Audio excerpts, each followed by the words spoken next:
Okay. I hope you all had a wonderful weekend. There we go. Is that all right? A little better? Before we get started today, I wanted to go over the quiz from last week. So of course, we'll be seeing those questions here in, gosh, what is it, 2 weeks? About 2 weeks left in the semester. I also had an announcement about the extra credit because I sent out an email through Blackboard, which I'm not going to do again. This was the semester's learning experience.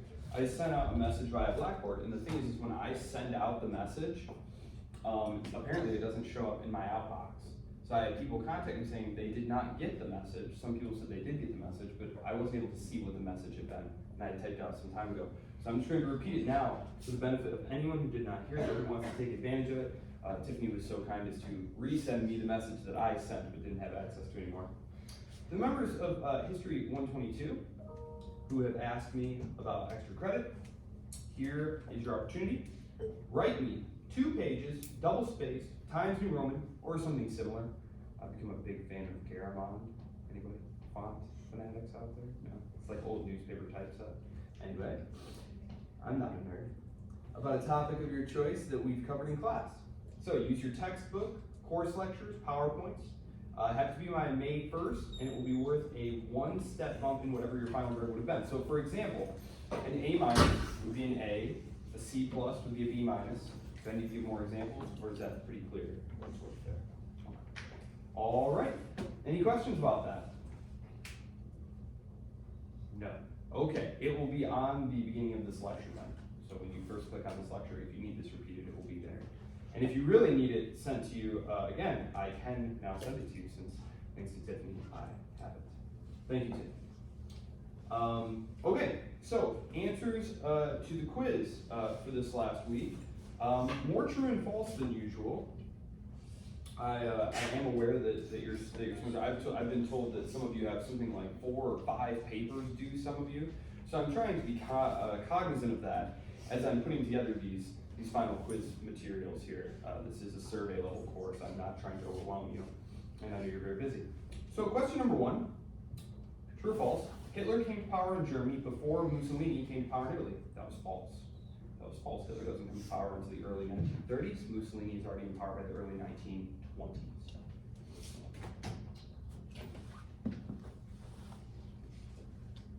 Second question, true or false? The new states of Central and Eastern Europe, born at the end of World War I, such as Poland, Yugoslavia, and Czechoslovakia, lived in great harmony, peace, and loved to cooperate with one another to solve common problems. This was tragically false.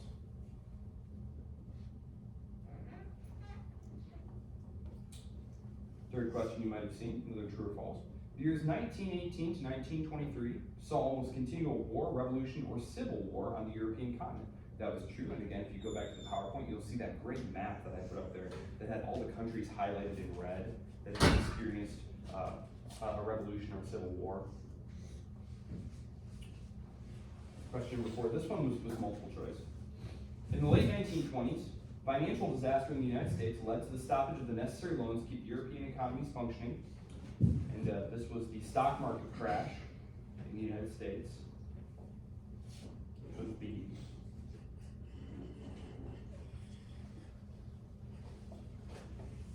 Number 5 is another multiple choice question. During this 1934 event, Adolf Hitler secured undisputed control over the Nazi Party. Your options were the Anschluss. Who remembers what the Anschluss was? Ooh, this might be an exam question. Sound of Music, right? The absorption of Austria by Germany, right? The merger of Austria and Germany together, which had been prohibited explicitly in the Treaty of Versailles. So the Anschluss. And the Allies don't really raise too much fuss about this because it was seen as having violated the principle of national self-determination in the first place. The idea that the folk, that the people, that the Germanic people had been deprived of the ability to make their own unified German nation state. Not that they had to do that, but that it had been explicitly forbidden by the treaty. The next 2 were from Star Trek and Game of Thrones, respectively. No one chose those, I was glad to see. The correct answer was D, the Night of the Long Knives. This is when Hitler sends out the SS to eliminate the head of the SA, as well as the head of the actual socialist wing of the party. So, the last question you might have seen, this again had to do with German revanchism, this time with regard to Czechoslovakia. The crisis over this heavily German-populated area of Czechoslovakia led to Neville Chamberlain's deal with Hitler at Munich. And this was the Sudetenland crisis, the Sudeten Germans.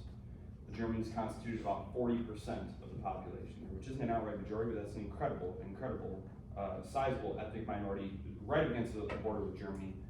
Tragically, as we will see at the end of World War II, the Czechs will solve any future problem with these Germans by literally expelling them en masse, booting them from their homes. This is something that's often not talked about in the aftermath of World War II, but the mass expulsion of Germans from these adjoining territories. Because the idea being that, well, one of the pretenses for Hitler's aggression was that these Germans were being maltreated as minorities within their country, that they belonged within the greater German Reich. So the Sudetenland crisis. The Rhineland, that's the area, just so you know, the Rhineland, that's the area right along the border with France there that's going to be occupied by the French. The Ruhr Valley is kind of like their steel production area, and then the Gap of Rohan, of course, is from Florida. So, there you are. Okay. Any questions about any of those?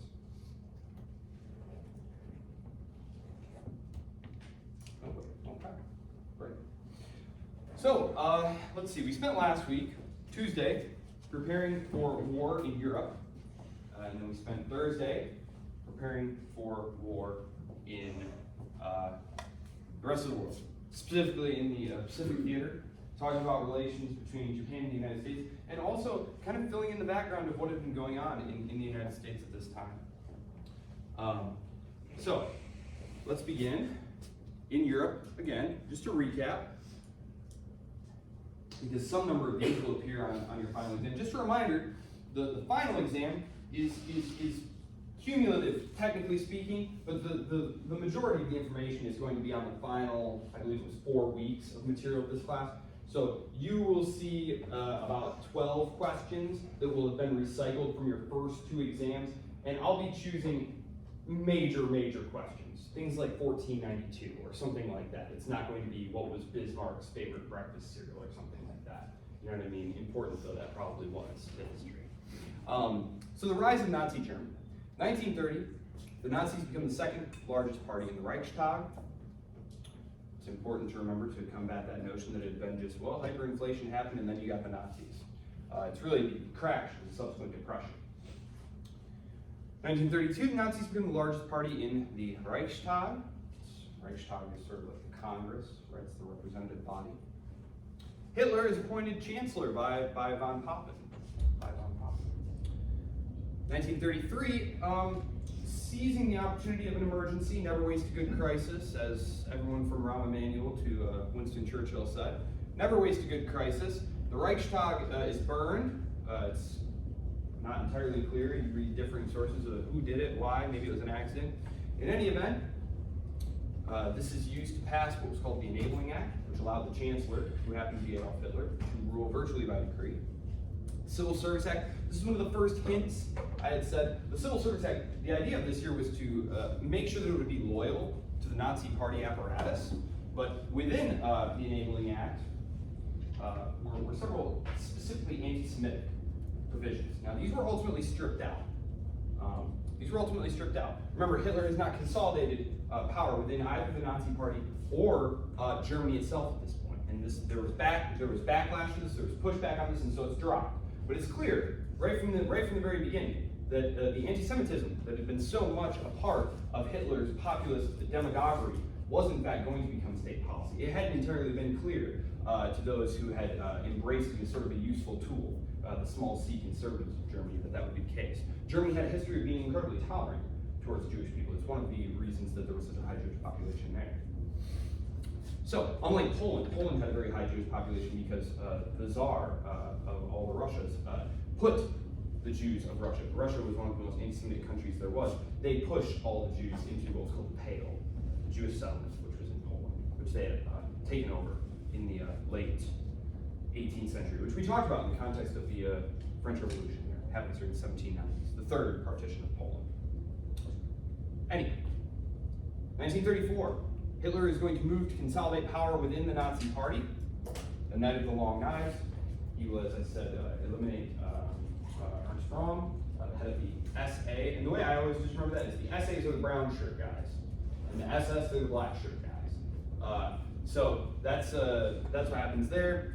He eliminates Strasser as well. He was the second in command, and he was an actual socialist ideologue.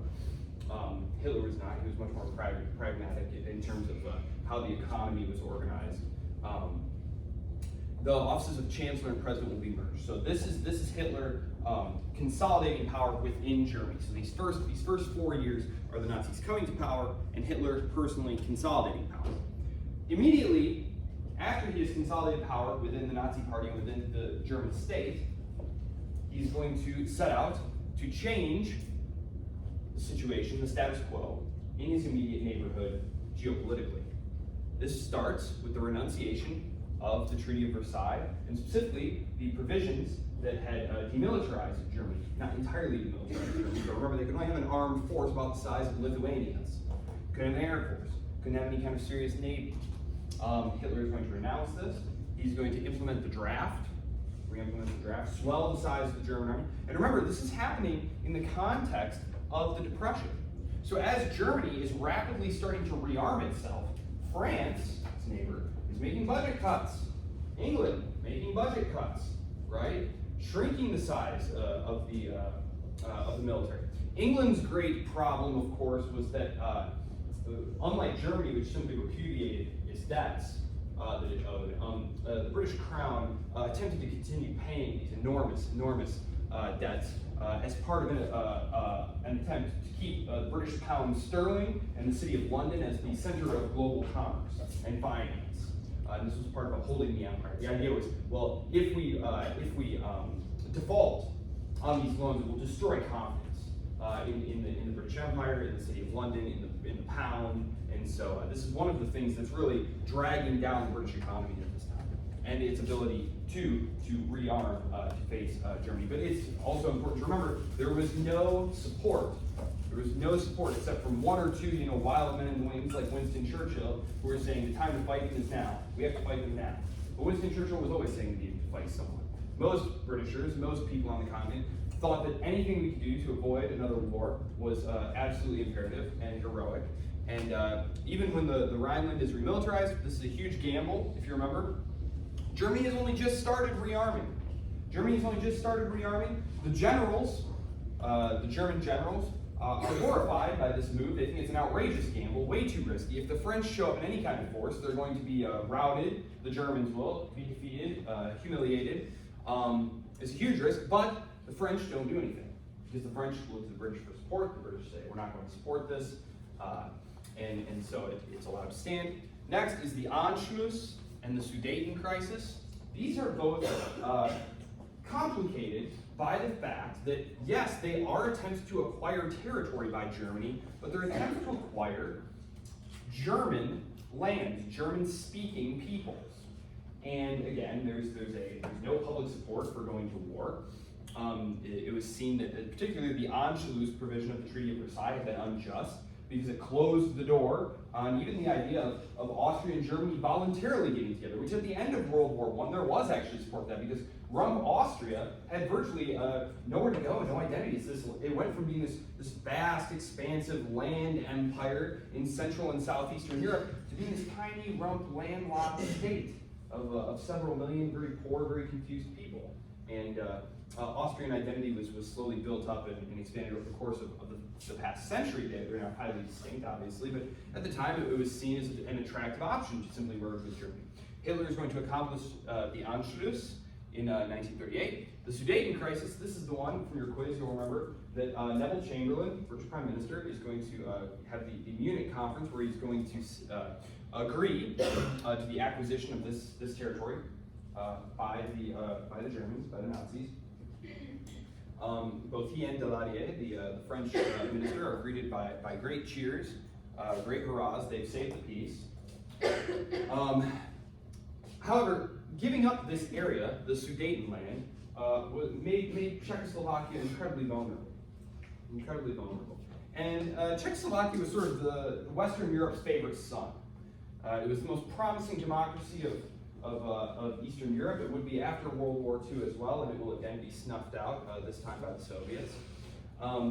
But giving up the Sudetenland, this is where all the fortresses were. This is where all the industrial manufacturing capacity was. This is where there's very mountainous terrain there, a little bit more difficult. The rest of Czechoslovakia, the Slovak lands, are just all flat. It's just all flat plains. Very easy to occupy, very difficult to defend. And of course, you have no ability to arm yourself anyway. And of course, very quickly, Hitler will move in and occupy the rest of Czechoslovakia. And very quickly, stories of atrocities, maltreatment of Jews, these all filter back very quickly. The British public is outraged, and this is where support for war starts to build, because it's seen that Hitler is not a man who you can do business with. Neville Chamberlain was attempting to kind of conduct sort of a rationalist appeasement foreign policy, and this idea of appeasement, which of course today is the great political slur that you throw at your opponent if you want to make them look weak. You just say they're an appeaser. Appeasement was a policy that had been adopted by the British government going all the way back into the early 1920s, because they very quickly realized that the Treaty of Versailles was much too hard on Germany. The idea that Germany had been solely responsible for the war, that Germany alone should pay for the war. And so a policy developed in London of, if the German governments are showing good faith, being good neighbors, if they are making reasonable requests, or what Britain, what the Empire, what London deemed reasonable, compatible with British interests, that's what that meant, right?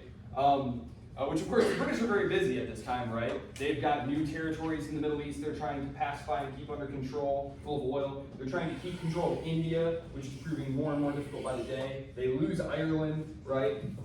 So London has all sorts of problems. And as long as Germany is making, requests that seem reasonable and compatible with their interests, they're trying to meet these. But after the occupation of Czechoslovakia, this is labeled, naked aggression, and this is going to end the policy of appeasement. However, the one person who had seen Hitler as very dangerous from the outset, and who was the obvious security partner, is going to choose this moment to make a deal of his own with Hitler. And this goes back to World War I. France and Germany, the natural antagonists after the unification of Germany in the 1860s and 1870s, who did the French turn to help them box in the Germans? Who remembers? Germany's going to have to fight a war on two fronts in World War I. Who's the other front? Russians, right? The Russians. But of course, following the Bolshevik Revolution, the communists are in charge. They're kept isolated. They're kept isolated from here. Remember, they're not invited to the conference.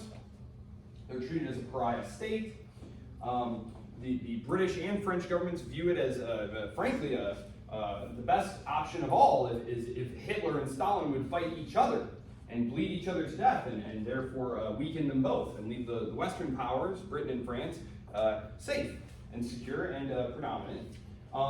And so Stalin, who's going to send his foreign minister on several trips in the 1930s, right after Hitler comes to power, to try and get particularly France and Great Britain, to agree to a collective security pact, to box the Germans in, to keep the Germans in the box, just like in World War I, or at least what was supposed to happen in World War I. But of course, as I said, for the reason that I was just articulating there, with regards to it being a communist country, being a pariah state, the West dragged its feet. The West dragged its feet. And even after Czechoslovakia is occupied, and it's clear now that Hitler is going to be a menace to the European peace, and that he's going to have to be fought eventually, the effort to court Stalin is incredibly lackadaisical. It's really quite incredible.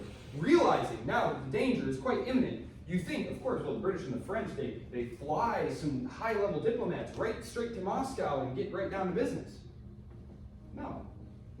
They get together first and they chit-chat about it for a month or so, and then they get some low-level diplomats and put them on an old, like, coal-fired steamer and send them on sort of a Baltic cruise.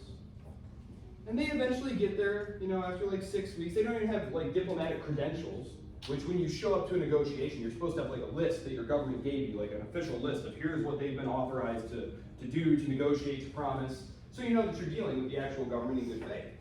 The Germans, by contrast, as soon as they invade Czechoslovakia, they fly their top diplomats straight to Moscow. And they say, listen, we don't really have a problem with you. It's the French that we have a problem with. I know we've been saying that we're going to exterminate you, and because that, of course, was a huge part of Hitler's ideology, right? Mein Kampf, these Nazi newspapers that would just print millions of broadsheets where they talk about the need to fight the Judeo-Bolshevik menace. The Jews and the Bolsheviks they were the same thing. They were the exact same thing in Hitler's ideology. And there was going to necessarily be a war to the death. They would need to exterminate them. Hitler says, don't worry about that stuff. That's just internal politics stuff, propaganda. Don't worry about it. I need to go fight the French and British. And I'll tell you what, I'm going to invade Poland and the rest of Eastern Europe, and I'll give you half. So we won't fight each other. What we'll do is we'll just take advantage of the situation, and you can have half of Eastern Europe, and I'll take the other half. And so they draw it up very nice and present it in August 1939, the Molotov-Ribbentrop Pact. And 1 month later, September 1st, my birthday, the Nazis invade Poland. And I think I've mentioned this. Every time I wake up on my birthday, the first thought I think, invariably, is, dang, Hitler invaded Poland today. It's a rough way to start a birthday. But there you go. All right, so as soon as Hitler has his eastern flank secured, which, gosh, isn't that something the Kaiser would have killed for in World War I, right? To have neutralized the Russians, to be able to just fight a one-front war against the French. Remember the Schlieffen Plan, the highly risky World War I German military plan that called for sort of an early form of blitzkrieg, smashing into France and then hurrying straight back across those great rails they had set up running east to west to get back over to the Eastern Front to confront the slow mobilizing Russian forces. What if the Russians had been immobilized by a treaty of neutrality with the Germans at the start of World War I? France would have been crushed, right? Crushed. Immediately would have been over. So one of Hitler's better geopolitical moves here. So we're going to start with the first year of the war. If you'll recall from last week, when we left off on Tuesday, the British government had guaranteed Poland. Said, okay, Poland is the next thing on the chopping block. It's very obvious. I'll use my fabulous laser here, which I'm always having to find right before I leave the house because the kids love to take it to mess with the cats. They just love doing it. I can never find it before I have to leave. So Germany is on the march. They've absorbed these areas here, right? The Kingdom of Yugoslavia is down here, right? And Poland is the next thing on the menu. There's a port city, traditionally German city, called Danzig. It had been given to the new Polish state because the idea was you need to have access to overseas trade in order to be a viable, strong nation state. And Poland needed a good port, and Danzig was close enough to the border, so they create what's called a corridor. And it was technically supposed to be a city, like an open city, like a free city under international protection. But in point of fact, just like the Ruhr was supposed to be under international auspices, but it was really under French auspices. Danzig is really under Polish control. Hitler is going to demand the cession of the Polish corridor and the port of Danzig. Something interesting that I learned some years ago was that there was a high-ranking German official who eventually went on to head the central bank in the late 1920s. He had demanded, as a condition of the Germans continuing to repay the reparations, that Danzig be ceded to Germany. So it's just kind of interesting that had been part of the political discourse, however marginally in the late 1920s. So here it is, right up here. The Poles are going to say no, obviously. The Germans are going to manufacture an incident. Basically, there's a radio station just across the border. The SS are going to take a bunch of German prisoners out of just a local prison. They're going to dress them up in some uniforms, some Polish uniforms that they've procured. And they're going to let them into this radio station right on the border there, kill everyone inside, play this message of propaganda over the airwaves, and then the SS men are going to gun down all of these German prisoners. So actually the first casualties of the war are Germans killed by Germans in order to give sort of a patina of justification to the invasion of Poland that's about to happen. So it's just kind of an interesting fun fact there. So the invasion goes off without a hitch. On the 17th, the Germans drive straight to Warsaw. The Soviets, 2 weeks later, mobilize, and they meet right here, and they cut poor Poland in half.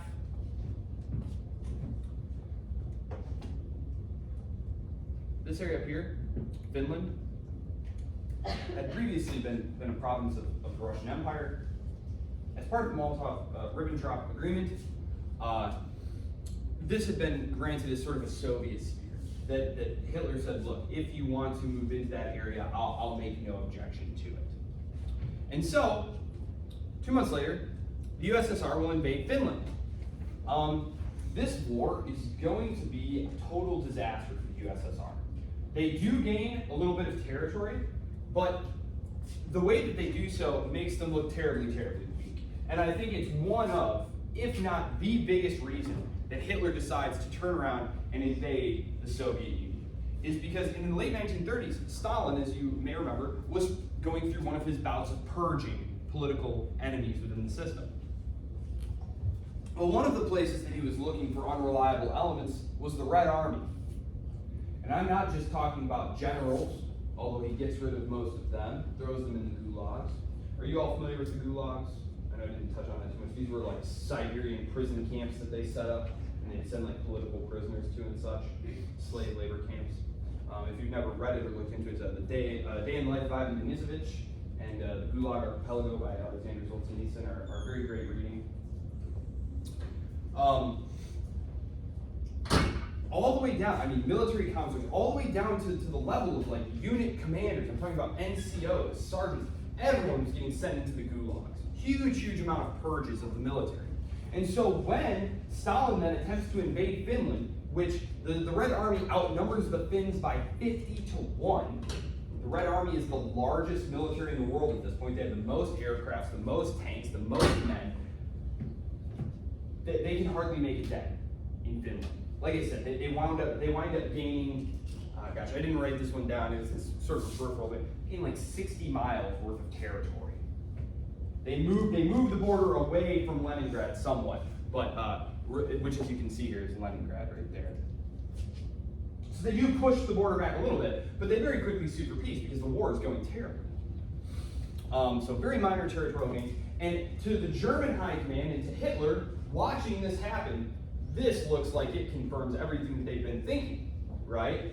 That just like in World War I, the Russians are just a house of cards, and Hitler says, we need only kick in the door, and the whole corrupt structure will fall in upon itself. So Hitler thinks that we're going to have a rerun of World War I in the East. But right now, his eastern flank is taken care of with the Molotov-Ribbentrop Agreement, the non-aggression pact, which Hitler was very fond of signing non-aggression pacts. As we're going to see, they mean nothing, obviously. After Germany invades Poland, which Britain and France have sworn to protect, Britain and France immediately go to war, right? No, they don't. Poor Poland, is devoured. The French and the British don't fire a shot, they don't even raise a hand.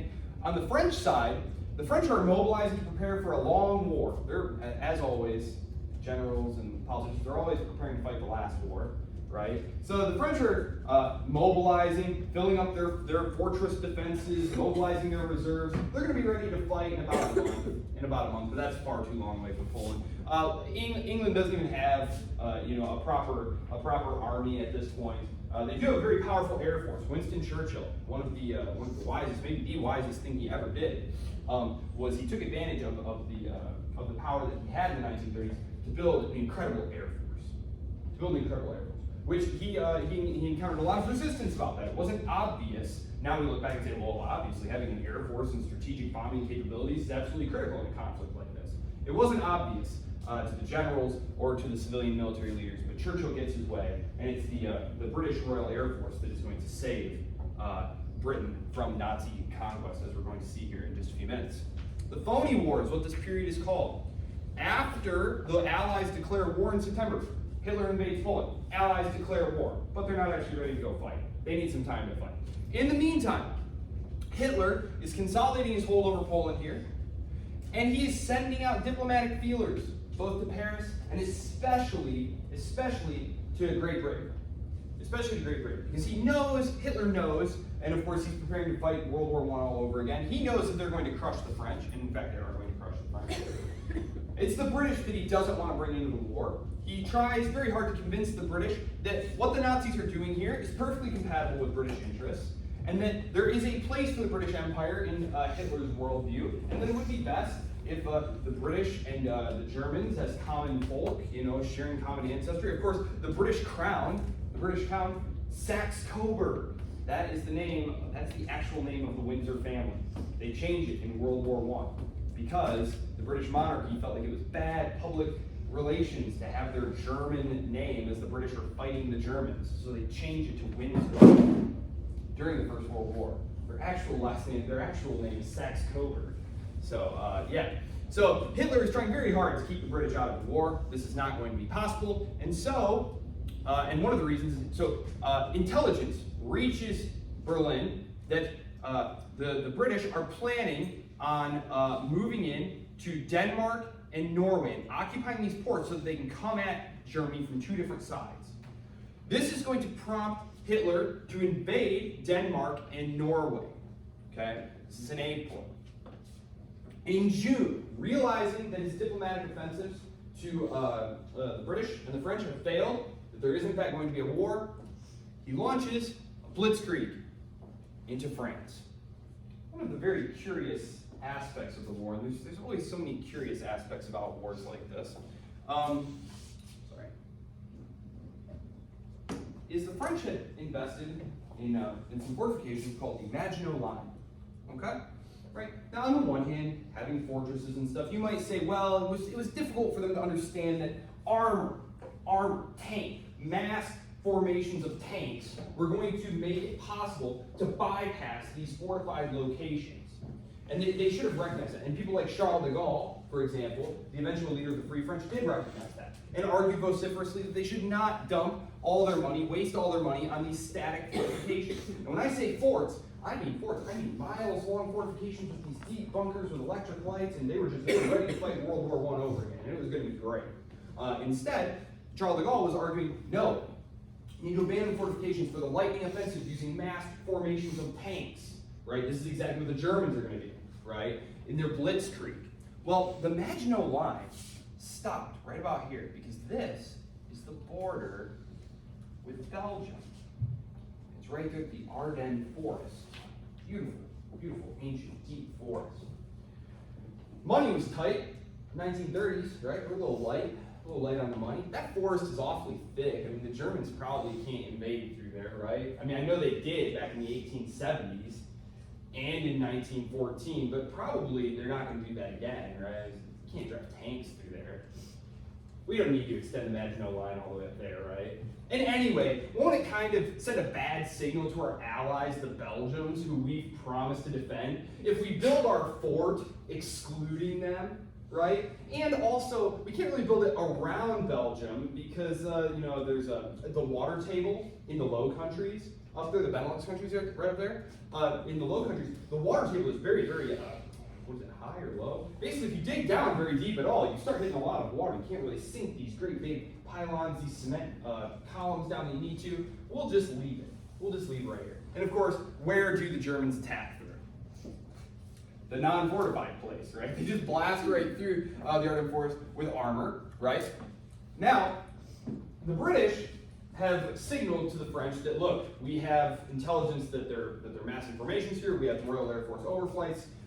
It's obvious they're massing right there. We need to, therefore, be ready to rush to the defense of Belgium here in northern France. Again, getting ready to fight World War I over again.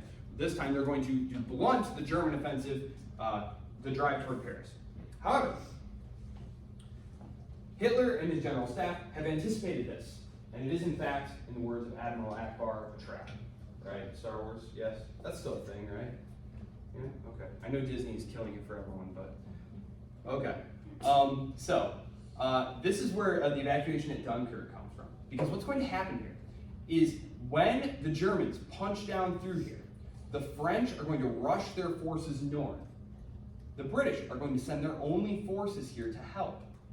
The Germans, however, are going to send Heinz Guderian, probably the second or third best tank commander of the war, on a lightning run with his armor across here and seal off these British and French forces and trap them on a beach called Dunkirk. And it's not entirely clear why Hitler does not allow Heinz Guderian to roll his armor onto the beach and kill everyone there. We get conflicting reports. I just want to make sure. Yeah. Okay. Sorry. I just want to make sure I didn't have a Dunkirk slide there. I might have thought I did. It's not really clear. Some people say that, well, the tanks were in bad shape and needed repairs. Were out of gas. They had just blasted all the way across, hundreds of miles there. And then another school of thought says, well, the tanks wouldn't have worked very well on the beaches. Another school of thought says, well, Hitler was hoping to still make a peace with the British, and if they, mowed down 100,000 British soldiers on this beach when they were completely defenseless, the British never would have forgiven them, and it would have been impossible to make a peace with Britain. I think the more convincing school of thought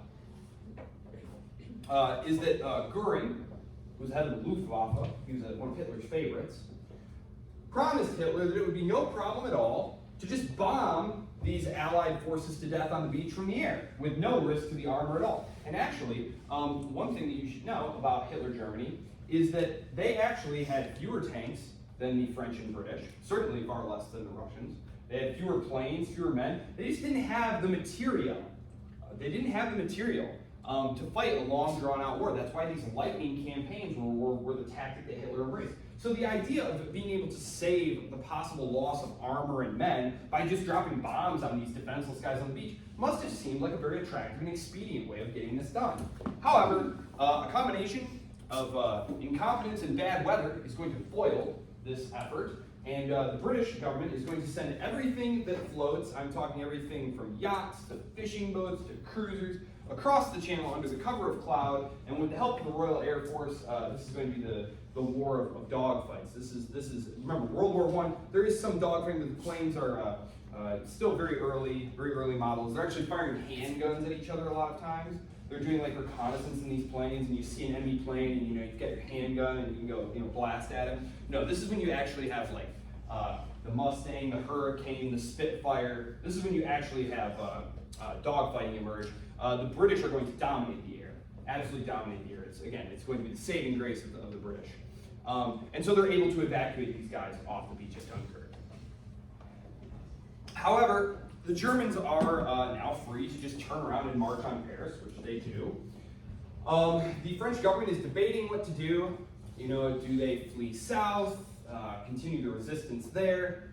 At this moment, the Italians enter the war.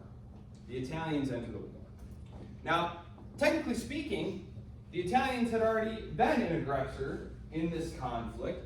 As soon as hostilities break out, they go occupy Albania, which, as you can see, is right here.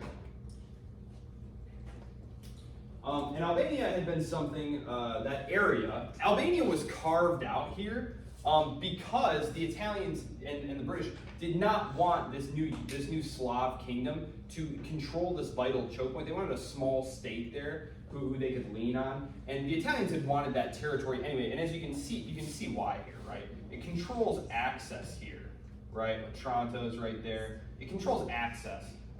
Venice, the great port city of Venice, is up here, and it's a critical choke point. So the Italians immediately go invade and take that. Italian adventurism is actually going to be a huge problem for Hitler. Something that we're going to wind up talking about more probably on Thursday. I don't know that we'll be able to get to the disasters of the invasions of Greece and in Africa and whatnot, but the Italians are just going to be, I think, even worse than the Austrians in terms of being an ally. The Germans just had bad allies in these wars. So, it's at this moment that Italy, that Benito Mussolini, decides to invade France. There's a specific part of France that he's interested in, actually, and it was a part of Italy. Remember, Italy was created. It was a process of unification in the 1840s, 50s, and 60s, 70s.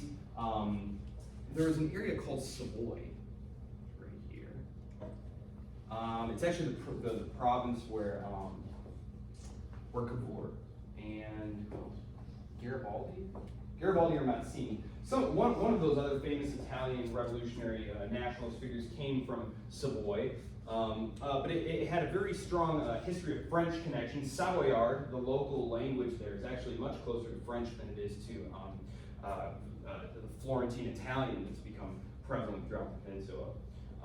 And so this is ceded to the French, who are, at this point, helping undermine Austrian control over this peninsula. And so Benito Mussolini, here he is, 60 years later, he's, 70 years later, going to get that back. France is going to surrender, Paris is going to surrender, and this part of the country is going to be occupied, and this lower part is going to be handed over to one of the World War I heroes, one of the French World War I heroes, Marshal Pétain, who is going to run it from a health resort called Vichy, France. This is collaborator France. It's going to be a rump French state. They're going to be allowed to keep their imperial possessions. The reason for this is that Hitler is trying to keep things as quiet as possible.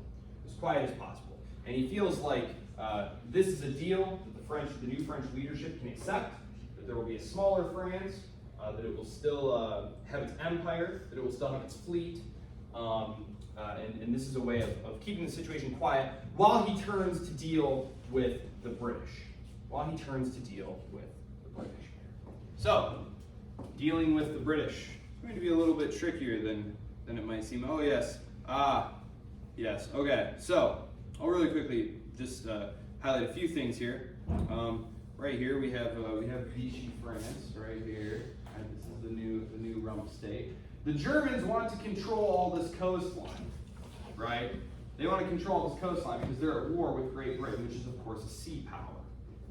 The Spanish won't get in the war, much to Hitler's great annoyance. After all, he had been a supporter of the fascist regime of Franco, the military dictator. Franco, though, is going to, Hitler's going to go to him, I believe it's 39, right at the early part of 40, and say, hey, are you going to get in this war with me? We're, fellow fascists, you going to help me? And Franco says, oh, of course, that all sounds great. But, I have a dentist appointment next weekend. Have you considered how bad the roads are? And, my horoscope says that, it's bad luck this week. He's got 1,000 excuses. Hitler comes back very disappointed, said talking to Franco, trying to get anything out of him was like chewing rocks. The guy was just very difficult. And Franco didn't want anything to do with this war. Franco was very pleased to gain power in France and was very grateful for all that help, but he had no interest in provoking a fight with the British. Why is France so easily defeated? Right? In World War I, the French are able to hold the line, drive them back, and we wind up with this horrifying stalemate that kills millions of people on the Western Front. Why, in 1939, 1940, why is France overrun in 6 weeks? Well, we already touched on some of these reasons. Some of them were strategic. The idea that we're going to fight a defensive war, that going on the offensive in World War I last time, that was horrible. That just gets your guys killed. No, what you want to do is build impenetrable defensive positions and then hide behind them. The other one, as we said, was tactical. It was failure to embrace things like armored divisions.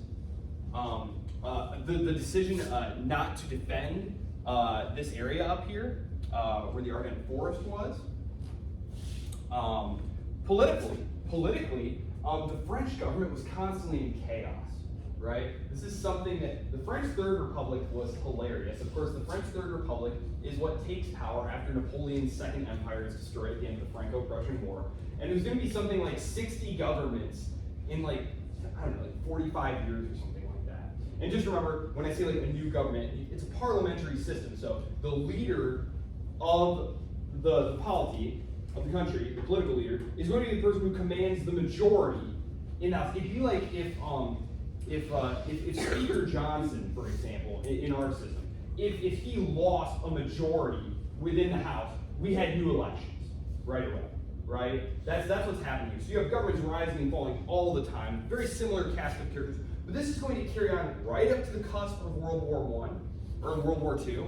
In fact, the head of the French government is going to wind up resigning along with the head of the French army, because they had gotten into a conflict because the premier, the French premier, had wanted to fire the head of the army, and the cabinet came back and said, no, you can't fire the head of the army. Then we see the Germans are about to invade us, obviously.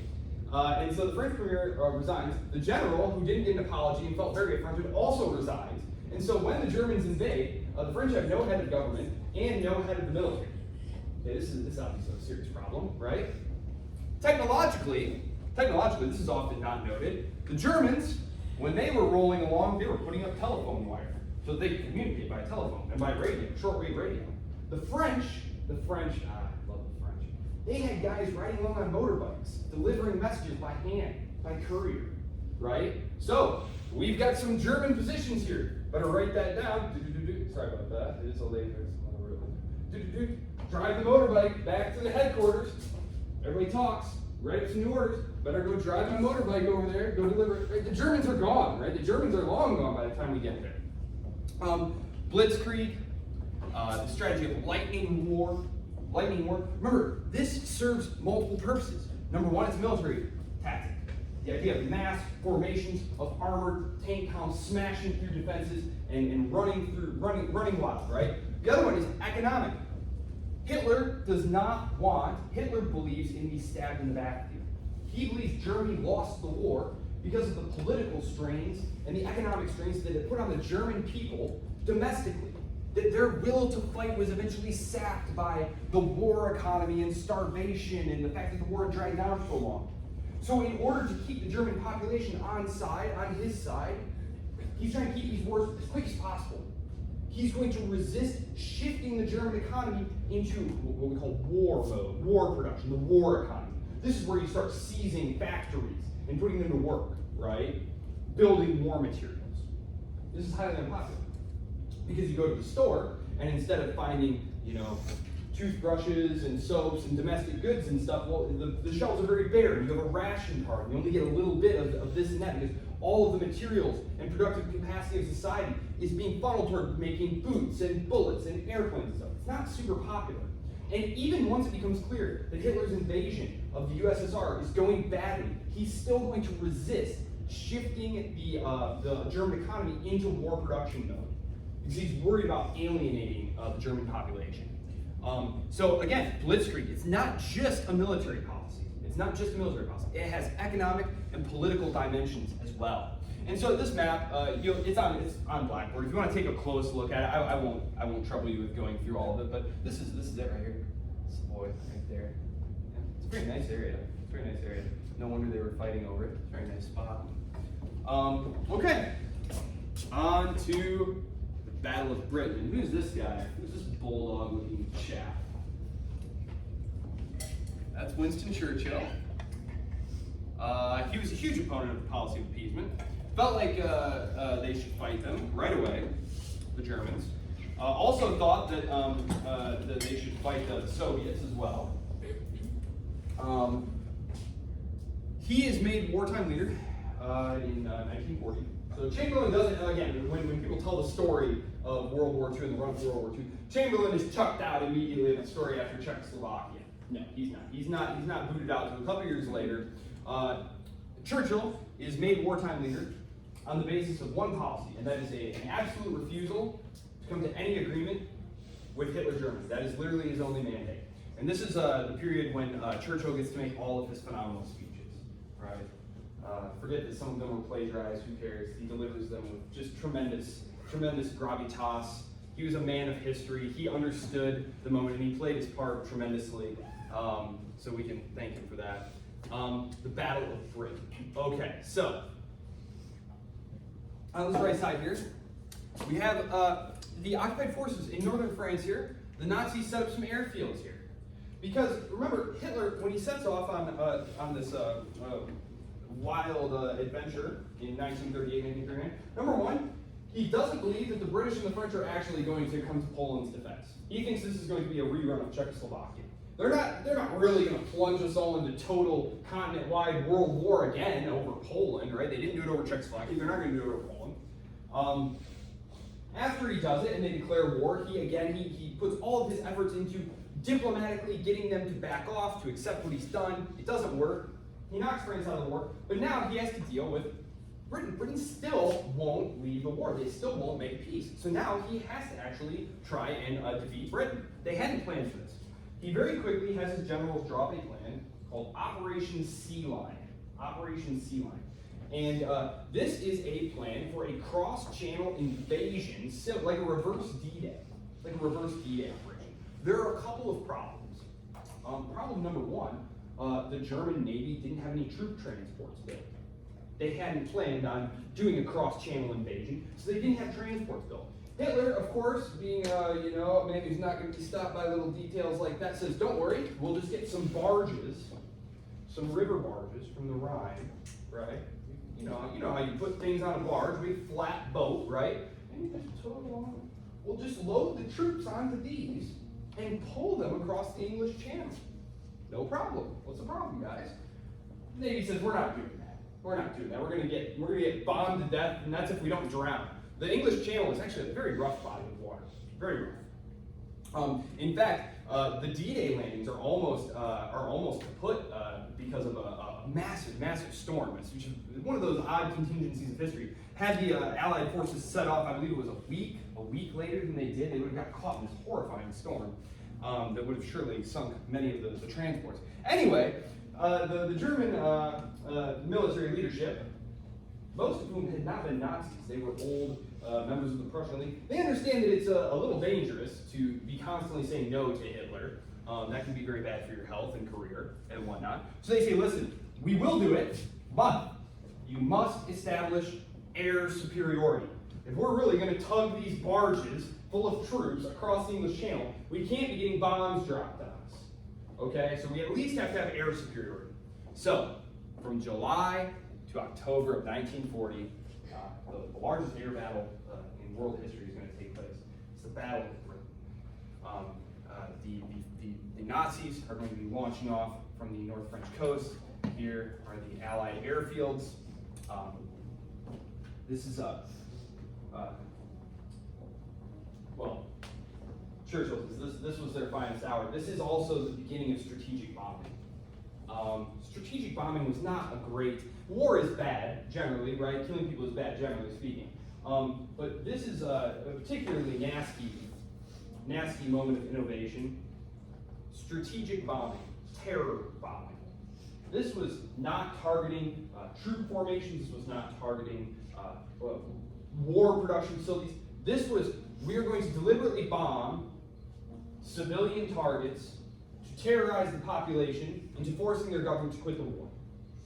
The British had developed this doctrine in the 1930s because they realized that they couldn't possibly fight a land war against Germany. They simply didn't have the army, and they're not a land power. Britain is a tiny island, right? It's a naval power. It's going to be an air power. It was never a massive land power. The Germans are going to embrace this tactic as well. It's going to basically start with one of those retaliatory tit-for-tat type things, right? There's going to be a bombing that takes out this great old cathedral in Coventry. The British are going to say that this was done on purpose, so they're going to go on a retaliatory bombing raid and destroy a city, and so then the Germans are going to come back and destroy a city, and it's going to carry on like this for a couple of months. Lots of planes will be shot down. The German losses are very significant, and they're not easily replaceable. Remember, Hitler does not have the German economy on a war footing. He's trying to act like it's business as usual at home. He's trying to insulate the population from the war that's going on. The British, this is not so. The British recognize this as a fight for their very existence. They have shifted into war production mode. They are cranking out airplanes at a phenomenal clip. They're able to outproduce the Germans, actually. We tend to think, reading history backwards of, England as like junior America, like our sidekick or something. Britain is the world empire at this point. London is the home of technological innovation and warfare, and modern war-making capabilities. They're cranking out radar, for example. The British are the ones who invent radar. And radar is going to be one of those technological things that gives them a huge edge, because they can see the Germans coming and scramble planes to go intercept them, right? And the British planes, the Spitfires and Hurricanes are absolutely superior dogfighting planes to anything the Germans have. The Germans plane, the Stuka, the bomber, the dive bomber that would scream when it pitched down because of the way that it was ported. It was a light bomber. And this is another aspect of sort of strategic thinking and technological advancement. It was not meant to carry large bombs. It was meant to be tactical air power, where, okay, we're attacking this position, our troops are on the ground there, but there's this entrenched machine gun, we need you to bomb it from the air. That's what the Stuka was for. The British are cranking out these, if you know what a B-52 looks like? Massive bomb. Yeah, they're cranking out stuff like that, called them Lancasters. These are planes that are built to carry thousands of tons of bombs to go rain them all over large areas, right? So it's very clear that the Nazis were not prepared to fight this type of fight, and they lose. Not surprisingly. So Operation Sea Lion is called off. These are some charming pictures that I have for you here.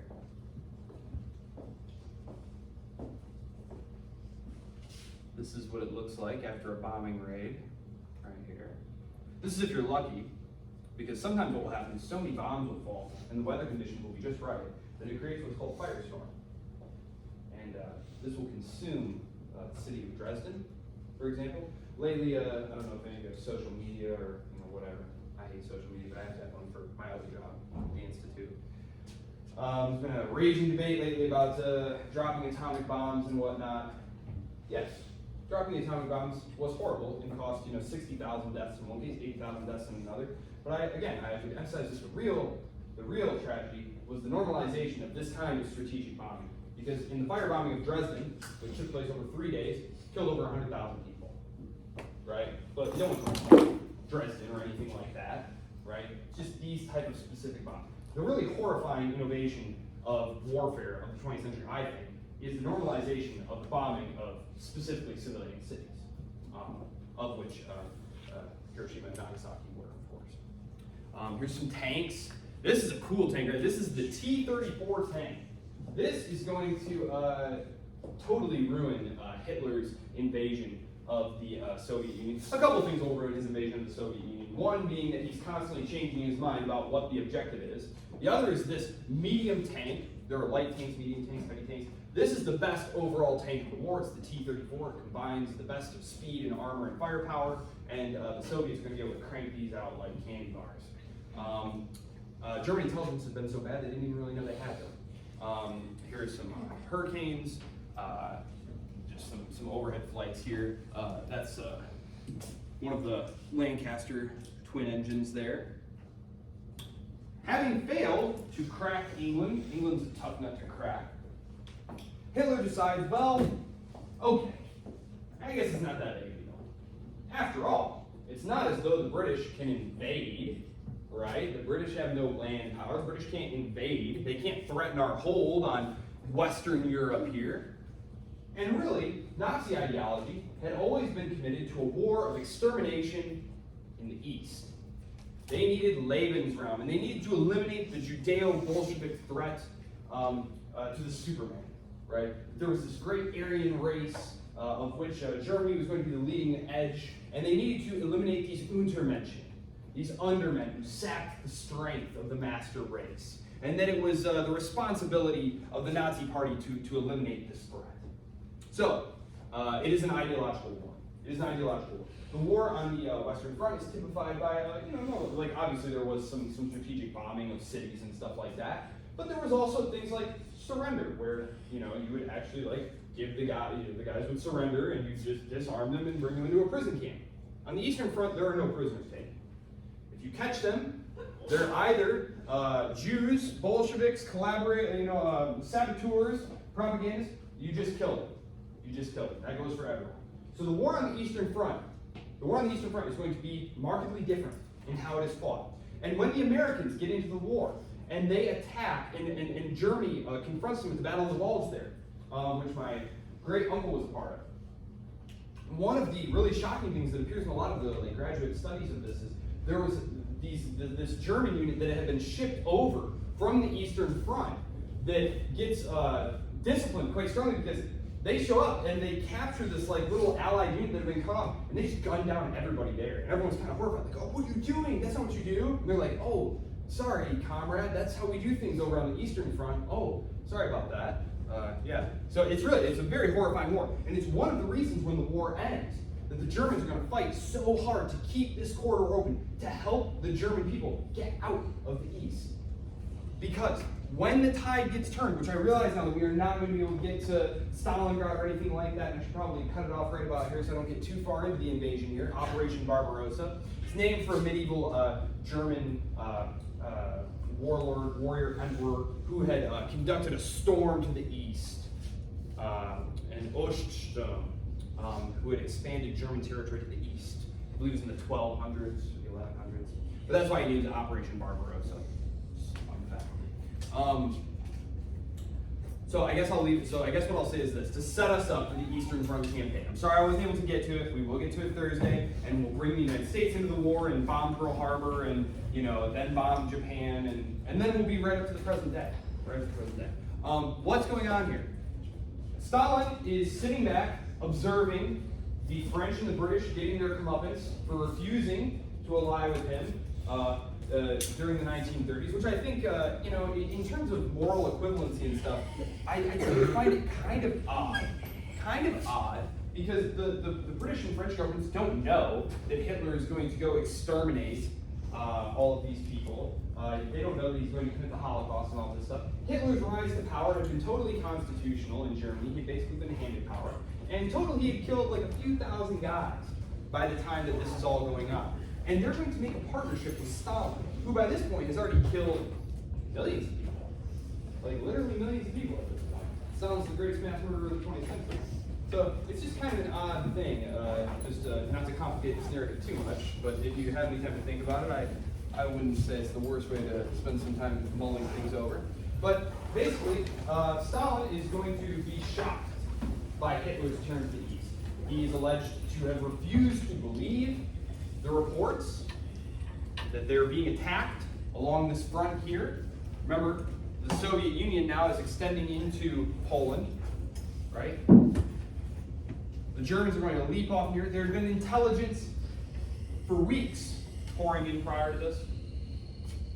This is going to be in early June that this happens. The attack was supposed to happen earlier than that, but the Italians, I will mention this, the Italians, Benito Mussolini, wanted to surprise Hitler with how good he was at invading things. And so, even though Hitler had begged him not to do it, he's going to go invade Greece. He's going to go invade Greece in the later parts, in December and January of that year. But he's going to run into a total buzzsaw. The Italians are going to be routed, driven out of Greece, driven out of Albania even. And Hitler, who at this point is well underway, preparing to launch this invasion, thinks, I cannot leave this bleeding ulcer down here. So he sends forces down here to stabilize the Italian situation down there. Remember, the Italians were terrible allies. Before it steps, and this delays the invasion of the Soviet Union by about a month. And I'll leave it right here. Hitler was so concerned about not repeating the disastrous invasion of Russia by Napoleon. If you remember back to our lecture, Napoleon invades Russia, right? And he gets stopped by that horrible Russian winter. right? Hitler obsesses. Hitler is obsessed about not repeating. Don't do that. Don't get caught by General Winter, as it was known. Don't get caught by General Winter. They literally launched the invasion on the exact same day that Napoleon had launched his own invasion. Like, come on, guys. Like, even like, I'm not like superstitious, but I'm like a little stitious. Like, wouldn't you like started a day before, a day after? No, they started on the exact day. And of course, they are going to be stymied, not in part by Winter, but again, more in part lack of intelligence, not understanding that the Soviets had plenty of armor, that they were not, in fact, a house of cards, that they were not going to collapse when the door got kicked in, that they were going to fight savagely to the death. Much like the Japanese in the Pacific Theater, were famous for virtually no surrenders, right? On the Eastern Front as well, when it filters back the way the Germans are treating captured soldiers, it's going to turn into a fight to the death. They're never going to surrender. You read these German war diaries where they, it's especially good if you can get one that has several months worth of stuff, because at the beginning of it, it's, these are subhuman dogs and animals and we're going to butcher them. And by the end, it's like, they're not human, they're superhuman, they're made of steel, they don't fear anything, they just keep coming, So that's a taste of what the Germans are going to get on the Eastern Front. I will see you on Thursday. There will be a quiz that will open Wednesday night. It will cover the actual happenings in World War II on the Western Front.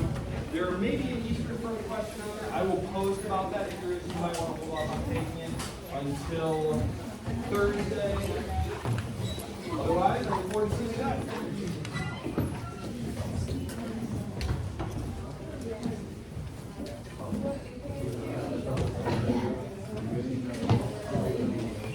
How did it go this weekend? Good. 3-1, nice. I was having a pretty Oh, great. and it's highlighted, so Totally fine. Totally fine. You guys crushing it this year? yeah, we kind of started off a little rough, but started to pick it back up at the right time. So Right. hopefully, it continues to stay a little hot. Do you know if they're gonna do a camp this summer? They usually do. Yeah, they usually do. I hadn't seen that they had posted anything.